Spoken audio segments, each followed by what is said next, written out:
उत्तर प्रदेश का एक छोटा सा गांव, जहां लड़की का जन्म खुशखबरी नहीं बल्कि एक डर माना जाता है। यहाँ जिंदगी चौधरी अजमेर सिंह के भट्टे की आग से चलती है और उसी आग में झुलस रहा है धनवा, 45 साल का अकेला आदमी जिसे कभी शादी की उम्मीद ही नहीं थी। उसे पूरा यकीन था कि वो जिंदगी भर कुंवारा ही रहेगा, लेकिन एक दिन गांव का पुजारी उसके लिए एक लड़की ढूंढ लाता है। लड़की का नाम भूरी है, उम्र करीब 21-22 साल और गांव में लोग उसे मनहूस कहते हैं। वजह भी बड़ी अजीब है। अब तक उसकी 3 बार शादी तय हो चुकी है, लेकिन हर बार दूल्हा मौत के मुंह में चला गया।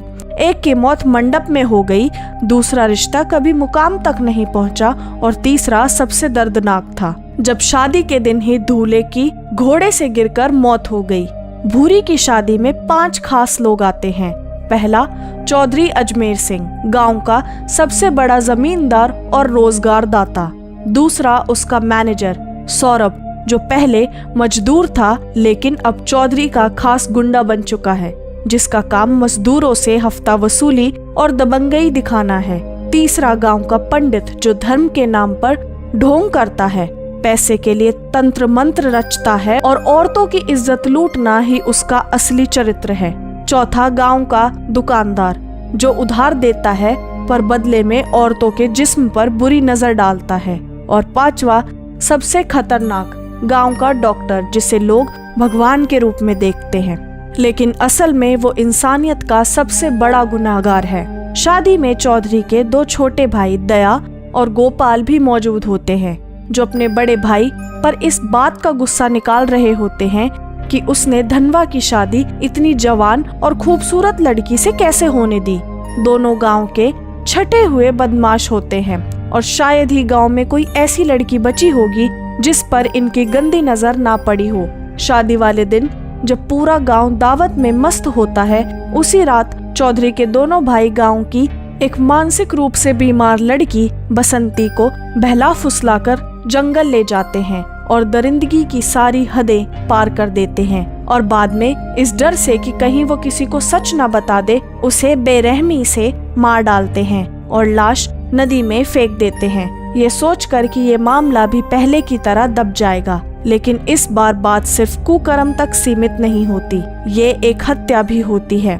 गांव के लोग सुन रह जाते हैं और सब जानते हैं कि पुलिस इंस्पेक्टर की चौधरी से पुरानी दुश्मनी है। अगले ही दिन जब चौधरी अपने भाइयों को पश्चाताप कराने मंदिर ले जाता है, तभी इंस्पेक्टर वहां धावा बोल देता है। पूरे गांव के सामने दोनों भाइयों को पकड़ लेता है और जब चौधरी बीच बचाव करने आता है तो गुस्से में उसके गाल पर ऐसा थप्पड़ मारता है कि पूरे मंदिर में उसकी आवाज गूंज उठती है और कहता है, औकात है तो करा लेना अपने भाइयों की जमानत। लेकिन इस बार कानून की पकड़ से कोई नहीं बचेगा।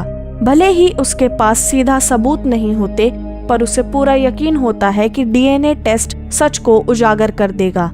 थाने पहुंचने पर दोनों भाइयों की ऐसी खातिरदारी होती है कि आखिरकार वो सब कुछ कबूल कर लेते हैं। चौधरी शहर के वकील से सलाह लेता है, लेकिन वकील साफ कह देता है कि मामला बहुत पेचीदा है, जमानत मुश्किल ही नहीं नामुमकिन है। हाँ, सेटिंग की जाए तो रास्ता निकाला जा सकता था, लेकिन उसके लिए मोटी रकम चाहिए और उस वक्त चौधरी के पास पैसे नहीं होते। तभी गांव का पंडित उसकी मदद के लिए आता है और कहता है, चिंता मत करो चौधरी, मजदूरों की मजदूरी से पैसे काट लो। गांव में लगभग 300 मजदूर थे और फैसला हुआ कि हर एक मजदूर की आधी मजदूरी रोक ली जाए। देखते देखते पूरी रकम इकट्ठी हो गई और हुआ भी वही। मजबूरी ये थी कि मजदूर काम छोड़कर भी नहीं जा सकते थे, क्योंकि आसपास कोई दूसरा भट्टा ही नहीं था। जो विरोध करता उसे धमकियां मिलती या उसकी कुंडली दिखाकर डराया जाता। गरीब मजदूरों की हालत बद से बदतर होती चली गई। बुधवार नाम का एक मजदूर अपनी बीमार बेटे की दवा तक नहीं खरीद सका और आखिरकार उसकी पत्नी मालती को बेटे के इलाज के लिए गांव के डॉक्टर के साथ सोना पड़ा। अगले दिन धनवा खुद अपनी बकाया मजदूरी मांगने चौधरी के पास गया तो चौधरी ने बेहयाई से कहा कि पैसे चाहिए तो अपनी औरत को मेरे पास भेज दे, पूरी मजदूरी मिल जाएगी। ये सुनकर धनवा भड़क उठा और पलट कर बोला, ठीक है चौधरी, मैं 7 दिन की मजदूरी छोड़ देता हूँ, तू अपनी बीवी को मेरे पास भेज दे। इस जवाब से चौधरी आग बबूला हो गया और अपने लठैतों को कहकर धनवा को बुरी तरह पिटवा दिया। वो बच तो गया लेकिन गंभीर रूप से घायल हो गया। डॉक्टर ने सिर्फ पट्टियां की, पर जांच के बहाने उससे भी वसूली करने की फिराक में था। घर में खाने तक के लाले पड़ गए। इस बीच बुधवार की पत्नी अपने स्कूल जाने वाली बच्ची को लेकर पंडित के पास पहुंची। पंडित ने कहा कि इसका इलाज पूजा पाठ से होगा और रात को अकेली मंदिर आना होगा, वो भी सिर्फ एक वस्त्र में। जब उसने ये बात अपने पति को बताई तो उसने गुस्से में कहा, अगर पूजा से बीमारी ठीक होती तो दुनिया में डॉक्टर्स की जरूरत ही ना पड़ती। पंडित के मन में क्या गंदगी पल रही है मैं सब समझता हूँ। इस धोखे में मत पड़ना, बचना होगा तो बच्चा अपने आप ठीक हो जाएगा। उस रात पुजारी देर रात तक मंदिर में इंतजार करता रहा और गांव के लाला ने ये देखकर पंडित का मजाक भी उड़ाया। पंडित तिलमिला उठा।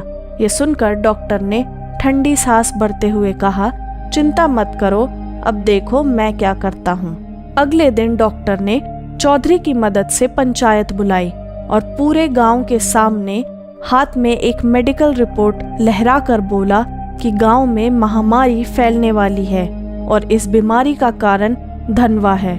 लोग सुन रह गए। बीमारी का नाम किसी के पल्ले ना पड़ा, लेकिन रिपोर्ट देखकर सब डर गए। गांव अनपढ़ और अंधविश्वासी था, इसलिए डॉक्टर और चौधरी का झूठ आसानी से सच मान लिया गया। भीड़ में खुसुर फुसुर शुरू हो गई और नतीजा यही निकला कि धनवा को गांव से बाहर निकाल दिया गया। बेचारा धनवा गांव से बाहर एक टूटी फूटी झोपड़ी बनाकर रहने लगा और भूरी को भी अपने से दूर कर दिया ताकि उसे ये बीमारी ना लग पाए। भूरी बिल्कुल अकेली पड़ गई और गांव में उसके लिए जीना और भी मुश्किल हो गया। काम की तलाश में वो चौधरी के भट्टे पर पहुंची, लेकिन वहां उसकी जिंदगी नर्क से भी बदतर थी। मजदूरों और गुंडों की नजरें उसके जिस्म पर गिद्धों की तरह टिकी रहती। इसी दौरान मुंबई से एक जवान लड़का गांव आया जो मजदूरों की हालत पर डॉक्यूमेंट्री बना रहा था और उसकी देखभाल का जिम्मा भूरी को दिया गया। खाना बनाना, सफाई करना। शूटिंग के आखिरी दिन मूसलाधार बारिश हो रही थी। लड़के को छोड़ने जाते वक्त रास्ते में दोनों भीग गए और अंधेरे में एक दूसरे से लिपट गए। भूरी को लगा कि किसी ने भी ये पल नहीं देखा, लेकिन सोरेन के आदमी ने उसे रंगे हाथ देख लिया। अगले ही दिन ये खबर आग की तरह पूरे गांव में फैल गई। 5 बड़े रसूखदार बौखला गए। लड़के को सबके सामने बुरी तरह पिटवाया गया और पंचायत में भूरी पर इल्जाम लगा दिया गया। तमाशा देखने वालों में धनवा भी था, जो भूरी पर टूट पड़ा और बोला कि तूने मुझे धोखा दिया, अब हमारा कोई रिश्ता नहीं। इसके बाद भूरी पूरी तरह अकेली हो गई, न पति का सहारा न गांव का। दिन रात अपमान झेलने के बाद उसने वही रास्ता चुना जो गांव उसे धकेल रहा था। उसने चौधरी और उसके चमचों को संदेश भेजा कि अब मैं वही करूंगी जो तुम चाहते हो, लेकिन मेरी कीमत बाकी औरतों से 7 गुना होगी। पहले सब ने इस बात को अनसुना कर दिया, मगर जैसे ही रात गहराई 5 रसूखदार बारी बारी से उसके घर पहुंच गए। बोली लगनी शुरू हुई और आखिरकार सबसे मोटी रकम लेकर एक ने भूरी का ये धंधा शुरू करवा दिया। यहीं से गांव की हवस की भूखी भीड़ टूट पड़ी। भूरी अब गांव की लानत नहीं बल्कि गांव की सबसे महंगी औरत बन चुकी थी। डॉक्टर से लेकर पुजारी तक, चौधरी से लेकर मजदूरों तक, हर कोई उसके जिस्म का सौदा करने लगा।